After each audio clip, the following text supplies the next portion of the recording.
Great morning everyone. Dear student, हम Hindi B में chapter 15 start करेंगे जिसका नाम है मुहावरे और लोकोक्तियां।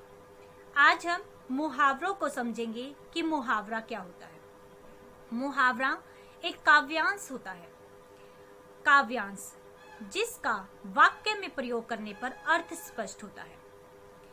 मुहावरा क्या होता है? एक काव्यांश होता है और जब हम उसको वाक्य में प्रयोग करते हैं तब उसका अर्थ स्पष्ट होता है। जैसे ईद का चांद होना। जब कोई बहुत दिनों के बाद मिलता है तो हम कहते हैं, उसके लिए एक वाक्य है कि आप तो ईद के चांद हो गए हो, यानी बहुत दिनों के बाद मिले हो। मैंने इस पंक्ति में, इस वाक्य में कोई वाक्य सामान्य तरीके से नहीं बल्कि विशेष तरीके से कहा है। यानी जब कोई वाक्य अपने सामान्य अर्थ को छोड़कर विशेष अर्थ में प्रकट हो, जब कोई काव्यांश सामान्य अर्थ न देकर विशेष अर्थ प्रकट करे, उसे क्या कहते हैं? मुहावरा। मुहावरा क्या होता है? काव्यांश होता है। यह सामान्य अर्थ नहीं देता, यह एक विशेष अर्थ प्रदान करता है, तो इसे क्या कहते हैं? मुहावरा। जैसे मैंने यहाँ पर आपको समझाया कि ईद का चांद होना, बहुत दिनों के बाद दिखाई देना। इस प्रकार बहुत सारे मुहावरों को हम यहाँ पर देखेंगे। जैसे आंखों का तारा बहुत प्यारा। सामान्य तरीके में से हम कह सकते हैं कि वह अपने माता पिता का बहुत प्यारा है, लेकिन जब हम इसे एक विशेष अर्थ दे देते हैं, एक काव्यांश में उसे बांध देते हैं, तो वह क्या हो जाता है? आंखों का तारा। जैसे अनुज अपने माता पिता की आंखों का तारा है। तो हमने क्या समझा कि जो मुहावरा होता है, काव्यांश होता है, विशेष अर्थ न देकर विशेष अर्थ प्रदान करता है, यह सामान्य अर्थ नहीं देता। तो आज हम मुहावरे के विषय में ही पढ़ेंगे। देखिए सभी प्यारे बच्चों, आज हम नेक्स्ट चैप्टर 15 मुहावरे और लोकोक्तियां करेंगे। मुहावरे, सभी मेरे साथ जुड़िए और समझिए कि मुहावरे, सबसे पहले हम मुहावरे करेंगे कि मुहावरे क्या होते हैं। देखिए सभी, अरे तुम तो ईद का चांद हो गए हो। यहाँ पर एक व्यक्ति दूसरे व्यक्ति से मिला है और वो बहुत दिनों के बाद मिला है, तो वह कहता है कि अरे तुम तो ईद का चांद हो गए हो। आगे देखें, यहाँ पर एक बच्चा है, बिल्ली और चूहा बिल्ली को देखकर भाग गया है। तो बच्चे ने क्या कहा? चूहा 9 2 11 हो गया। यानी इन दोनों ही वाक्यों में बात को सामान्य तरीके से नहीं बल्कि विशेष तरीके से कहा गया है, अर्थात सामान्य अर्थ में नहीं विशेष अर्थ में कहा गया है, और इसे ही क्या कहते हैं? मुहावरा। मुहावरा क्या हुआ इसमें? ईद का चांद होना। जब कोई किसी से बहुत दिनों के बाद मिलता है तो हम एक विशेष अर्थ दे देते हैं, ईद का चांद होना। और यहाँ पर 9 2 11 होना यानी भाग जाना, जिसे बिल्ली को देखकर चूहा 9 2 11 हो गया। यानी जब हम अपनी बात को विशेष अर्थ में, सामान्य अर्थ में न कहकर विशेष अर्थ देकर कहते हैं तो उसे ही मुहावरा कहते हैं। आइए बच्चों, इसे और भी अच्छे तरीके से समझते हैं। देखिए, मेरे साथ जुड़े रहिए। बच्चों, ऊपर दिए गए पहले चित्र में व्यक्ति बहुत दिनों बाद मिल रहा है तथा दूसरे चित्र में चूहा बिल्ली को देखकर भाग रहा है। ये काव्यांश विशेष अर्थ दे रहे हैं। यानी ईद का चांद होना और 9 2 11 होना क्या था? ये काव्यांश था, एक विशेष अर्थ दे रहे हैं। ईद का चांद बहुत समय बाद दिखता है, इसलिए इसका अर्थ है बहुत दिनों बाद मिलना, तथा 9 2 11 होने का अर्थ है तेजी से भाग जाना। ये काव्यांश ही मुहावरे कहलाते हैं। अभी यहाँ पर हमने जो काव्यांश पढ़े, ईद का चांद होना और 9 2 11 होना, यही क्या कहलाए? मुहावरे। मुहावरों का अर्थ स्थिति के द्वारा ही समझा जा सकता है, यानी वहाँ की जो सिचुएशन होती है, मुहावरों का जो अर्थ है वो स्थिति के द्वारा ही समझा जा सकता है। ये सामान्य अर्थ से हटकर विशेष अर्थ देते हैं। जैसे जब एक व्यक्ति दूसरे व्यक्ति से मिला, उसने यह नहीं कहा कि आप बहुत दिनों के बाद मिले हो, उन्होंने एक विशेष अर्थ प्रकट करते हुए अपनी बात को कहा कि आप तो ईद का चांद हो गए हो। वाक्य में प्रयोग किए जाने पर ही ये पूरे होते हैं, यानी जब हम इन मुहावरों को, इन काव्यांशों को वाक्य में प्रयोग करते हैं तभी ये पूरे होते हैं और ये सही अर्थ देते हैं, क्योंकि ये काव्यांश होते हैं। मुहावरा क्या होता है? काव्यांश होता है और वाक्य में प्रयोग होने पर ही अपना विशेष अर्थ देता है। जैसे ईद का चांद होना काव्यांश है और जब इसका वाक्य में प्रयोग किया तो इसका सही अर्थ निकला कि अरे तुम तो ईद का चांद हो गए हो। इसी प्रकार नेक्स्ट पेज पर देखिए, सभी मेरे साथ जुड़े रहिए 125 पेज पर। देखिए मुहावरा होता क्या है। वे काव्यांश होते हैं जो सामान्य अर्थ न देकर विशेष अर्थ प्रकट करते हैं, उन्हें मुहावरे कहते हैं। वे काव्यांश क्या होते हैं? वे काव्यांश जो विशेष अर्थ न देकर सामान्य अर्थ न देकर विशेष अर्थ प्रकट करते हैं, उन्हें मुहावरे कहते हैं।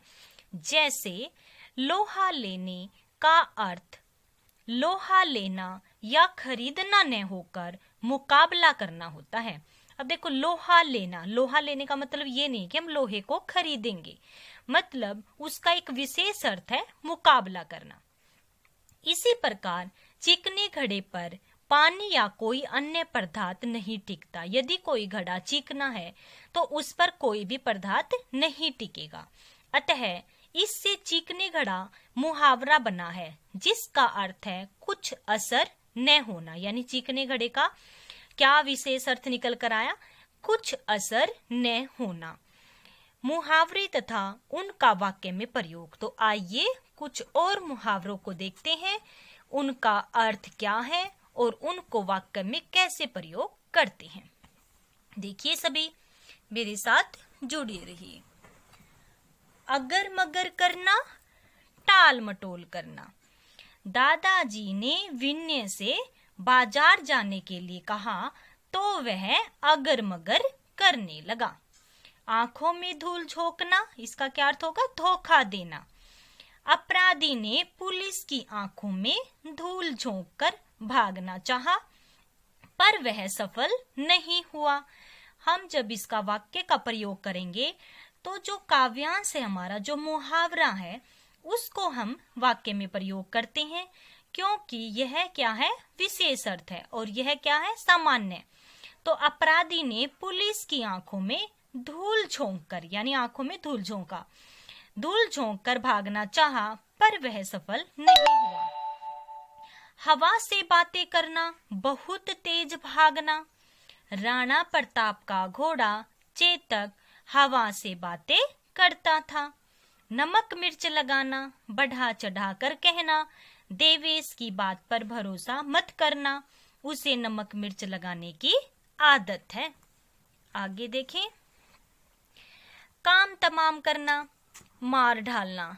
सेना ने कुछ पलों में ही शत्रु का काम तमाम कर दिया। चीकना घड़ा, कुछ असर न होना। मयंक को कुछ समझाना बेकार है, वह तो चीकना घड़ा है। बाल बाल बचना, बहुत कठिनाई से बचना। रेल दुर्घटना में सभी यात्री बाल बाल बच गए। अंग अंग ढीला होना, बहुत थक जाना। दिन भर धूप में मेहनत करने के बाद मजदूर का अंग अंग ढीला हो रहा है। यहाँ पर अंग अंग ढीला होना, बाल बाल बचना, हमने जितने भी अभी तक मुहावरे किए हैं उनका वाक्य का प्रयोग आप अपने पास से भी कर सकते हैं, लेकिन उसमें जो यह काव्यांश होता है उसका वर्णन किया जाता है, क्योंकि अंग अंग ढीला होना ही क्या है, विशेष अर्थ देता है। तो विशेष अर्थ प्रदान करने वाले ही क्या होते हैं, मुहावरे कहलाते हैं। आगे देखें 126 पेज ओपन करें। बाएं दाएं बाएं हाथ का खेल बहुत आसान काम। कंचन के लिए 3-4 किलोमीटर दौड़ना बाएं हाथ का खेल है। कान भरना चुगली करना। मनीष काम करने की जगह सारा दिन मालिक के कान भरता रहता है। यहाँ पर हमने वाक्य का प्रयोग चुगली करने में नहीं करना है, ये तो इनका अर्थ निकलता है। देखिए, कान भरना, मनीष काम करने की जगह सारा दिन चुगली करता रहता है, तो वाक्य का प्रयोग ऐसे नहीं होगा। वाक्य के प्रयोग में काव्यांश का आना जरूरी होता है। देखिए, मनीष काम करने की जगह सारा दिन मालिक के कान भरता रहता है। कुछ अन्य मुहावरे और उनके अर्थ को देखिए। देखें सभी, अकल का दुश्मन क्या कहलाता है, मूर्ख। आंखों का तारा बहुत प्यारा। आंखें दिखाना, गुस्सा करना। आंखें खुलना, सच्चाई का पता चलना। कहते हैं नहीं कि उसको सच्चाई का पता चल गया, उसकी आंखें खुल गई। आसमान सिर पर उठाना, बहुत शोर करना। नाखों चने चबवाना, बहुत परेशान करना। कान पर जूं न रेंगना, बिल्कुल असर न होना। नानी याद आना, होश ठिकाने आना। ठोकरे खाना, कष्ट सहना। लोहा लेना, मुकाबला करना होता है। लोहा लेना क्या होता है, मुकाबला करना। आगे देखें, बाल बांका न होना, सुरक्षित रहना। यानी कोई किसी का बाल बांका न कोई भी किसी का बाल बांका नहीं कर सकता है, यानी वह सुरक्षित रहता है। इज्जत धूल में मिलना, सम्मान नष्ट होना। दाल ने गलना, सफल न होना। दांतों तले उंगली दबाना, हैरान होना। छक्के छुड़ाना, बुरी तरह हराना। 36 का आंकड़ा, पक्का दुश्मन होना। लाल पीला होना, बहुत गुस्सा होना। घर के दिए जलाना, खुशियां मनाना। नाक में दम करना, परेशान करना। 9-2-11 होना, भाग जाना। तो आज हमने बच्चों बहुत से मुहावरों को यहाँ पर देखा। मुहावरे क्या होते हैं, एक काव्यांश होते हैं और वाक्य में प्रयोग होने पर ही उनका अर्थ स्पष्ट होता है। और मुहावरे सामान्य अर्थ न देकर विशेष अर्थ प्रकट करते हैं। जैसे कि आज हमने बहुत से मुहावरों को यहाँ पर देखा, उनके अर्थ को देखा, किस प्रकार उनका वाक्य में प्रयोग होता है उनको समझा। आप इसे 2 टाइम रीड कीजिएगा। धन्यवाद। तो प्यारे बच्चों, आज हमने मुहावरों के विषय में पढ़ा। बहुत सारे मुहावरे हमने यहाँ पर पढ़े भी। हमने देखा कि जो मुहावरा होता है वह एक काव्यांश होता है, वह सामान्य अर्थ नहीं देता, विशेष अर्थ देता है। जैसे चीकना घड़ा, सभी को पता है, जैसे कोई चीकना घड़ा हो जाता है, उस पर कोई भी पदार्थ टिक नहीं पाता, उसी प्रकार ये एक मुहावरा बन गया कि चीकना घड़ा जिस पर कोई भी असर न हो। ईद का चांद होना, बहुत दिनों के बाद दिखाई देना। 9-2-11 होना, भाग जाना। तो ऐसे ही हमने बहुत सारे मुहावरों को यहाँ पर पढ़ा। आप भी इसे 2 टाइम पढ़िएगा और समझिएगा। धन्यवाद।